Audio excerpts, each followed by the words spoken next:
Assalomu alaykum obunachilar va bizning kuzatib boruvchilar. Mana bizni Samarqanddagi ishimizni ko'chasi bo'ldi, xudo xolasa.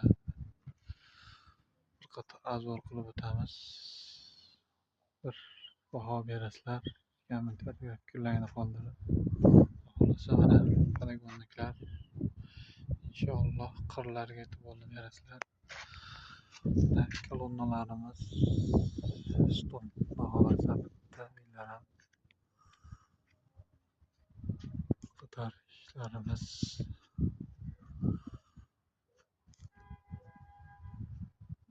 izohlar qoldirsa kommentariyaga kamchiliklar menimcha qolmadi deb umid qilamiz. Xudo xolasa demak 3 qadaqani yerda chiroyli qildik imkon darajasida. Kimga shunday xizmatlar kerak bo'lsa telefonni qoldirib qo'yamiz. O'zbekiston bo'ylab chiqib qilinadi, qayerda bo'lmasin.